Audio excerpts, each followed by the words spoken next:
Hi guys, how are you? Today our topic relation between voltage, current and resistance. I am going to compare these things with the help of a water tank. Here we have a water tank. It contains full of water, okay? And here there is a stopcock which resists the flow of this water. This tank contains full of water. It means the pressure is very high, okay. Now I am going to open this stopcock. Then what will happen? The water will flow through this way. That means if the tank contains full of water, that means the pressure is high, then the water flow will be very high. And the second case is there is another water tank, but it contains less amount of water. That means there is low pressure of water. In this situation, if I open this stopcock, what will happen? Very low amount of water will flow. That means when the pressure decreases, the water flow obviously decreases. Now I replaced the pressure term with the voltage. V represents voltage and the water flow replaced with current. I represents current. So now when the voltage increases, the current flow also increases. Okay.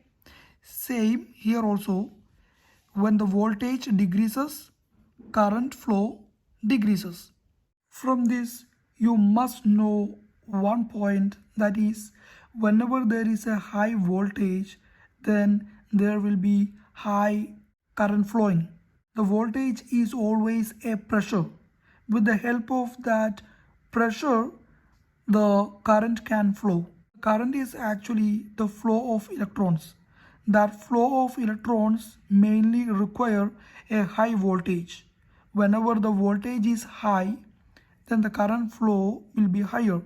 And when the voltage is less, then the current flow will be low. Now I am going to talk with you about current versus resistance. What is the relation between these two? Okay, first take this condition. Here I am going to open this stopcock. Okay, that means at this high voltage I am going to open this stopcock.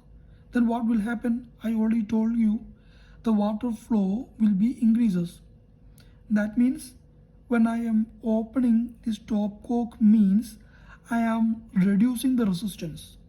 Okay, at that time the current will be increases. That means the water flow will be increases, means the current flow is increased.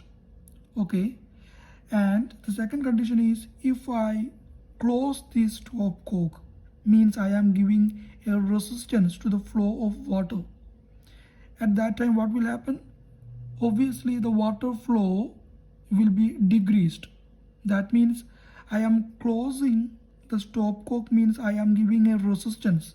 That means when the resistance increases, the current decreases at this constant voltage. Okay, and if we take the same thing on the second condition also, the same thing will happen.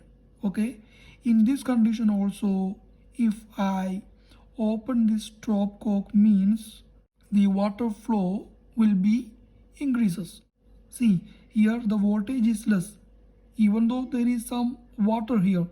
So if I open this one, means I am reducing the resistance.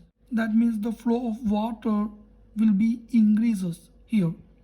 That means if I open the stopcock, means I am reducing the resistance.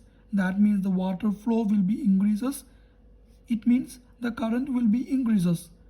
And same time, if I close this stopcock, means I am giving a resistance to the flow of water in this condition. And what will happen? The water flow decreases. Okay, that means the resistance increases, current decreases at this constant voltage. So whenever you want to think about the voltage, current and resistance, think about this water tank. Then you will not forget this concept. I hope you got my point. If you want more videos like this, please subscribe my channel and visit my channel. There are plenty of videos like this. Thank you.